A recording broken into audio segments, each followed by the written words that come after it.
Hello good morning students. तो आज हम लोग चैप्टर 14 स्टार्ट करेंगे फिज़िक्स का। तुम्हारे केमिस्ट्री और बायो के काफ़ी चैप्टर्स हो गए, फिज़िक्स का एक भी नहीं हुआ है। तो हमारा नेक्स्ट चैप्टर कौन सा स्टार्ट करेंगे हम? Chapter 14 some natural phenomena. और जो तुम्हारा चैप्टर चल रहा था कोल एंड पेट्रोलियम वाला, वो तो जूम क्लास में 10 या 15 मिनट में ख़त्म हो जाएगा, फिर मैं यही चैप्टर स्टार्ट करूँगा। तो थोड़ा इसका इंट्रोडक्शन मैं देता हूँ। Some natural phenomena. देखो, नेचुरल फिनोमेना क्या होता है? कोई भी चीज़, जैसे अर्थक्वेक हो गई, फ्लड हो गया, लाइटनिंग हो गई, बिजली का कड़कना, इसको क्या बोलते हैं? Natural phenomena. तो नेचुरल फिनोमेना, इस कुछ नेचुरल फिनोमेना के बारे में हम लोग इस चैप्टर में पढ़ेंगे।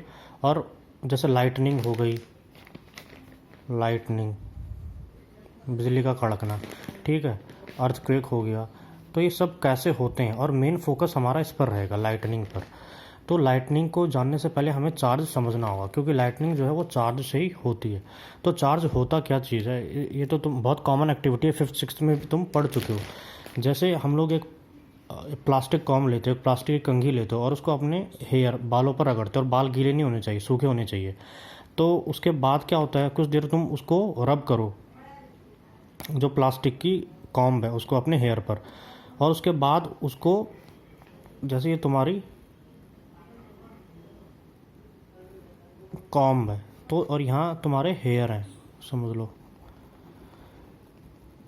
इस पर रब करो, और उसके बाद इसको, इस जो तुम्हारी कॉम्ब है उसको, जो छोटे छोटे पेपर के टुकड़े उनके पास ले जाओ। तो तुम लोग देखोगे जो ये कंघी है, इस पर जो है वो पेपर के पीसेस, समझ लो पेपर के पीसेस हैं, ये क्या होने स्टार्ट हो जाएंगे, अट्रैक्ट होना स्टार्ट हो जाएंगे। तो ऐसा क्यों होता है?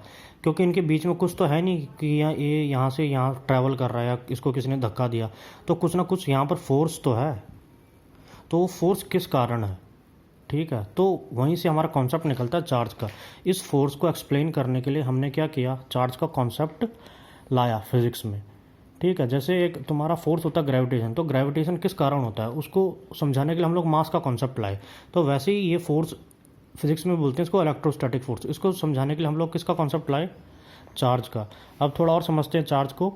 जैसे तुमने एक बलून लिया, ठीक है, ये बलून है, और इसको अपने बालों से रब किया, ठीक है, फिर से अपने ड्राई हेयर से रब किया, सूखे बालों से रब किया, और फिर इसको एक दीवार, समझ लो ये दीवार है, इस पर चिपका दिया, ये बलून है, ठीक है, यहाँ लिखा है मैंने, ये बलून है, ये तुमने, ये वॉल है, ये इस पर रख दिया, तो ये इस पर चिपक जाएगा। क्यों? तुमने सूखे अपने हेयर से इसको रब किया, तो इस पर कुछ चार्ज आ गया और यहाँ पर चिपक गया। फिर दूसरे बलून को भी क्या करो, अपने हेयर से रब करो और यहाँ पर लगा दो, तो ये भी यहाँ पर चिपक जाएगा। अब जैसे ही तुम इस बलून को इसके पास ले जाओगे, ठीक है, तो ये क्या होंगे, रिपेल होंगे, अट्रैक्ट नहीं होंगे, रिपेल होंगे। क्यों होंगे? तो यहाँ पर अट्रैक्शन क्यों हो रहा है और यहाँ रिपल्सन क्यों हो रहा है, ये तुम्हें सोचना है। देखो, यहाँ पर हमने क्या किया था, हेयर वाले में पहले में हमने सूखे हेयर में रब किया, उसके बाद हमने पेपर के पास ले गए, तो पेपर अट्रैक्ट हो गया, ठीक है। तो ये जो हमने हेयर से रब किया था, ये सेम चीज़ है ना, ये जो पेपर है ये डिफरेंट है, ठीक है। पेपर को हमने किसी से रब नहीं किया है, पेपर तो वैसे ही पड़ा है दोनों केस में।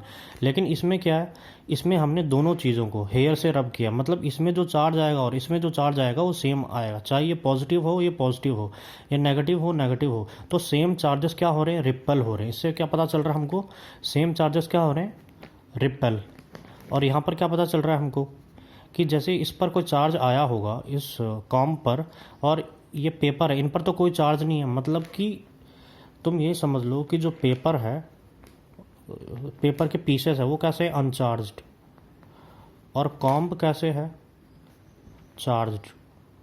तो अनचार्ज और चार्ज के बीच में क्या हो रहा है, अट्रैक्शन हो रहा है, रिपल्सन नहीं हो रहा है ना। तो इसके मतलब कोई भी, चाहे पेपर में कोई सा भी चार्ज हो, और कॉम्ब, पेपर तो अनचार्ज है और कॉम्ब में कौन सा भी चार्ज हो, तो ये क्या होंगे, हमेशा अट्रैक्ट होंगे, ठीक है। अभी हम लोग ने तीसरा केस नहीं देखा है, वो हम लोग देखते हैं अभी जैसे तुम ये देख लो, एक पीवीसी रॉड ले लो, पीवीसी प्लास्टिक का मटेरियल होता है, उसको तुम वूल से उसको रब करो। तो रब करने के बाद क्या हो जाएगा, समझ लो ये रॉड थी, पीवीसी की प्लास्टिक रॉड, इसने तुमने इसको वूल के साथ रब किया, ठीक है, तो रब करने के बाद इस पर कुछ चार्ज आ जाएगा। फिर उसके बाद सिमिलरली दूसरी पीवीसी की रॉड लो और उसको भी वूल के साथ रब करो। तो हमने यहाँ पर 2 रॉड ली है पीवीसी की। पहली ये रॉड है, इसको मैंने यहाँ ऐसे लटका दिया वॉल से, समझ लो ये धागा है समझ लो। और दूसरी भी हमने सेम रॉड ली, ये भी चार्ज है और ये भी चार्ज है। दोनों चार्ज कैसे, वूल से रब करने के बाद। फिर मैं इन दोनों को आपस में लाया तो अट्रैक्शन हो गया रिपल्सन, क्योंकि दोनों पे सेम चार्ज आएगा इसलिए यहाँ पर क्या होगा, रिपल्सन होगा। रिपल्सन क्यों, क्योंकि सेम चार्जेस है। वैसे ही तुम लोग ग्लास रॉड लो, ठीक है, उसको सिल्क के साथ रब करो। अब पहला वाला केस छोड़ना नहीं है। पहला वाला केस किसका था, इसका था, वूल के साथ था। अब हमने क्या किया, सिल्क के साथ किया, ठीक है। तो पहली वाली जो मैंने बोला था वूल वाला, उसको तो तुमने यहीं पर रखा है, लेकिन जो दूसरी रॉड है जो यहाँ पर मैंने लिखा है रब a glass rod with silk, तो ग्लास रॉड को तुमने किसके साथ किया है रब, सिल्क के साथ रब किया। मतलब ये डिफरेंट मटेरियल के साथ, ये सिल्क के साथ था, ये वूल के साथ था। तो इस पे अलग चार्ज आएगा और इस पे अलग चार्ज आएगा, ये तो पता है। तो अलग अलग चार्ज आएगा, मतलब यहाँ क्या होगा, अट्रैक्शन। और ब्रैकेट में मैं लिख सकता हूँ अपोजिट चार्जेस। वैसे ही तीसरी कंडीशन क्या ली मैंने, ये एक ग्लास रॉड है चार्ज, ग्लास रॉड को मैंने किसके साथ रब किया था, सिल्क के साथ, है ना। उस पर कुछ चार्ज आएगा, कोई सा भी चार्ज आए, हमें पता नहीं है। उसके बाद मैंने सेम दूसरी ग्लास रॉड ली और उसको भी चार्ज किया। फिर मैं इन दोनों को लाया तो दोनों को सेम चीज़ के साथ रब किया है, तो दोनों में सेम चार्ज आएगा। तो यहाँ पर भी क्या होगा, रिपल्सन। देखो ये थोड़ा डिफिकल्ट होता है समझने के लिए, और ये 10th में भी ये चैप्टर ऐसे ही है, मतलब स्टार्ट ऐसे ही होता है। तो 10th वाले बच्चों को भी समझने में थोड़ा टाइम लगता है, तो तुम्हें तो लगेगा ही।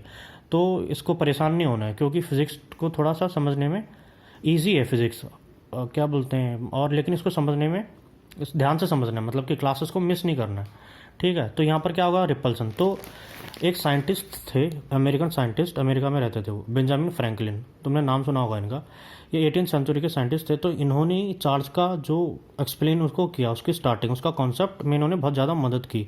तो इन्होंने ये एज्यूम किया, देखो इस पर मैंने बोला था ग्लास रॉड है, तो ग्लास रॉड, यहाँ पर भी ग्लास रॉड है, तो यहाँ पर मैंने बोला कोई सा भी चार्ज आए, तो इन्होंने चार्ज यहाँ पर नाम दे दिया।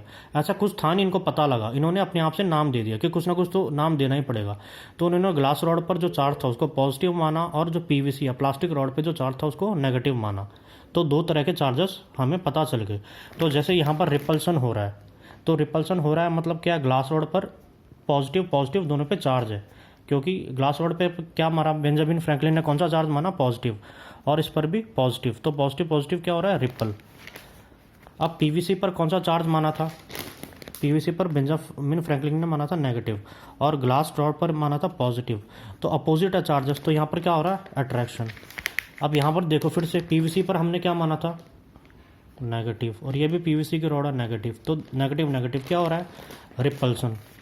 ठीक है, तो इस वीडियो को तुम बार बार देख सकते हो, मैं व्हाट्सएप पर सेंड कर दूंगा।